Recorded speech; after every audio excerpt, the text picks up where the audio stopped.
Shri Venkateswara gold తాకట్టులో ఉన్న మీ బంగారాన్ని విడిపించి కొనబడును.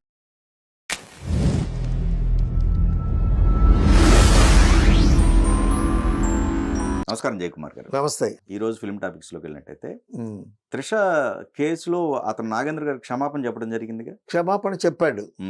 ఆ క్షమాపణ చెప్పటం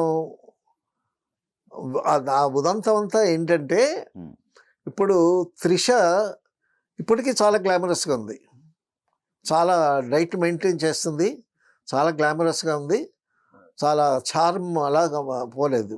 మన ఫంక్షన్స్ వాటిలో చూస్తున్నాము.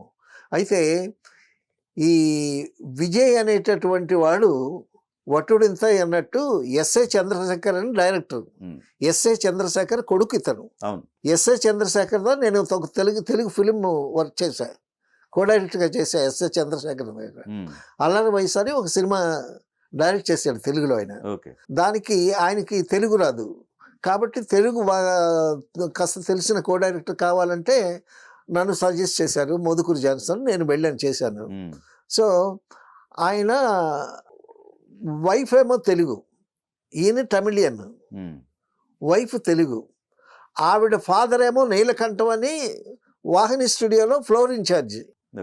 సో వీళ్ళదంతా ఆవిడ పాటలు పాడుద్ది, వాళ్ళ బ్రదర్ పాటలు పాడతారు. వాళ్ళదంతా మ్యూజిక్ ఫ్యామిలీ. బేసిక్గా వాళ్ళు క్రిస్టియన్స్.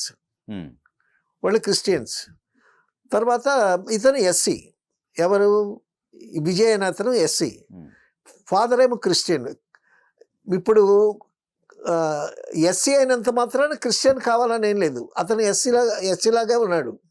సో ఇప్పుడు అతనికి ఏంటి, అతను టీవీకే పార్టీ పెట్టాడు. ఈ పార్టీలో SC, ST, BC, backward classes అన్నీ మంచి సపోర్ట్ ఉంది అతనికి. సో అతని ప్రభావానికి స్టాలిన్ కూడా భయపడుతున్నాడు.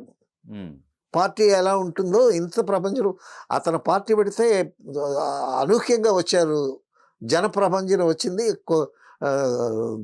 కొట్టుకున్నారు.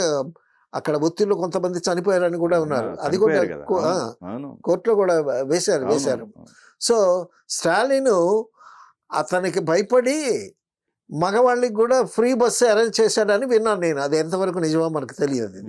చెన్నైలో చేస్తారు, పార్టీ నిలబెట్టడం కోసం ఏమైనా చేస్తారు. ఇక పొలిటికల్ ఇదే ఇలా అయిపోయింది. అయితే ఇతనికి మాత్రం చాలా సపోర్ట్ ఉంది. సో ఇప్పుడు అక్కడ బీజేపీని లాంచ్ చేయటం కోసం, వాళ్ళ ఉనికిని తెలియజేసుకోవటం కోసం ఈ బీజేపీ ట్రై చేస్తుంది.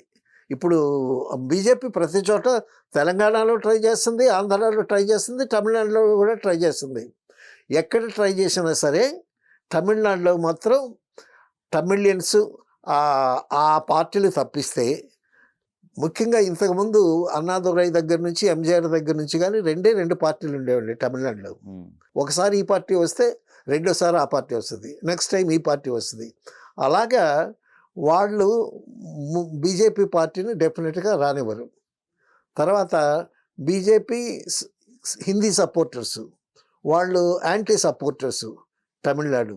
బీజేపీ ఉనికిని తెలియజేయటం కోసం ఆ నాగేంద్రన్ అనేవాడు ఈ విజయ్ మీద, ఆ త్రిష మీద ఒక అబాండంలో వేశాడు. ఏమిటది? ఈ విజయ్ అనేవాడు ఆ త్రిష అనుబంధం నుంచి బయటకు వస్తేనే కానీ బాగుపడ్డు అన్నాడు. అనుబంధం అంటే ఏంటి? వాడి ఉద్దేశం అక్రమ సంబంధం.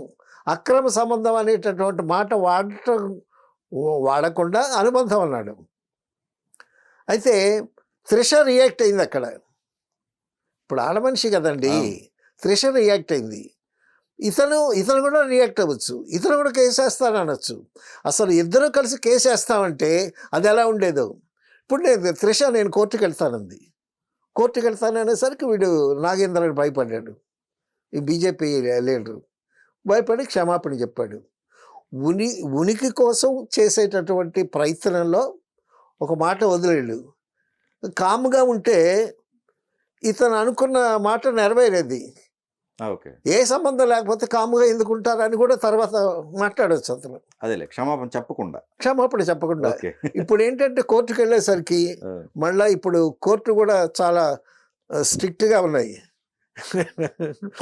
కాబట్టి లేనిపోని గొడవ అని చెప్పి క్షమాపణ చెప్పాడు. సో అక్కడితో సమస్య తీరిపోద్ది. ఇప్పుడు విజయ్ కామ్గా ఉన్నాడు అంటే ఒక జెంటిల్మన్గా కామ్గా ఉన్నాడా, లేకపోతే ఆవిడ కోర్టుకి వెళ్తానంటే ఇది అవాండం అనేది ఇద్దరి మీద వచ్చింది కదా. అంటే ఆయన పొలిటికల్ గా ఉన్నాడు కాబట్టి ఆయన మీద డైలీ ఏ ఒకటి వస్తానే ఉంటాయి కాబట్టి అవి పట్టించుకోరు కాబట్టి అవి పట్టించుకోరు చాలా గొంపలంగా వెళ్ళిపోవాలి పొలిటికల్ లీడర్. అంతే, డెఫినెట్ అంటేనే అంతే కదా, పాలిటిక్స్ అంతే. వాళ్ళ మీద ఎన్ని వచ్చినా సరే వెళ్ళిపోతూ ఉంటారు వాళ్ళకి. అయితే ఇక్కడ ఓన్లీ వీళ్ళిద్దరి మధ్య ఎందుకు అనాల్సి వచ్చిందేనా? ఎవరు త్రిష గారి పేరు ఎందుకు తీసుకోవాల్సి వచ్చిందేనా? ఎక్కువ సినిమాలు చేశారన్న వీళ్ళ కాంబినేషన్ లేకపోతే సినిమాలు చేశారని తర్వాత అమ్మాయి ఇప్పటికీ ఇంకా మంచి ఫామ్ లో ఉంది. తర్వాత వాళ్ళిద్దరి పరిచయాలు ఉండి ఉండొచ్చు. ఇప్పుడు ఎవరికి ఏ పరిచయాలు ఉన్నాయో ఎవరికి ఏ ఎఫ్ఐఆర్స్ ఉన్నాయో మనకు తెలియదు కదండి. ఇప్పుడు హీరో అనేసరికి చాలామంది వెంటపడతారు, వాళ్ళ ఉనికి కోసం వాళ్ళ వేషాల కోసం వెంటపడతారు. సో వాళ్ళతో చాలా క్లోజ్గా మూవ్ అవుతారు. అటువంటి సందర్భంలో ఇతను చూసి వాళ్ళకి ఎఫ్ఐఆర్ ఉండొచ్చు, ఉండకపోవచ్చు. కానీ దాన్ని అడ్వాంటేజ్గా తీసుకున్నాడు ఇతను. పొలిటికల్గా ఒక పుల్ల వేస్తే, ఒక రాయి వేస్తే, ఒక 10 రాళ్ళు వేస్తే ఒకటి తగులుద్ది కదా. ఆ విధంగా అది రాజకీయ ఉనికి కోసం అతను వేసినటువంటి మాట. ఒక్కసారి నేను కోర్టుకు వెళ్తాననేసరికి భయపడ్డాడు. అమ్మ క్షమించానన్నాడు, క్షమాపణ చెప్పాడు. సో ఇవన్నీ మామూలే. అయితే ఇది విజయ్కి ప్లస్ పాయింట్ అవుద్ది, పొలిటికల్గా విజయ్కి ప్లస్ పాయింట్ అవుద్ది. ఎందుకంటే అతనికి బ్యాక్వర్డ్ క్లాసెస్, దిగువ మధ్య వర్గాలందరూ బాగా సపోర్ట్ ఉన్నారు.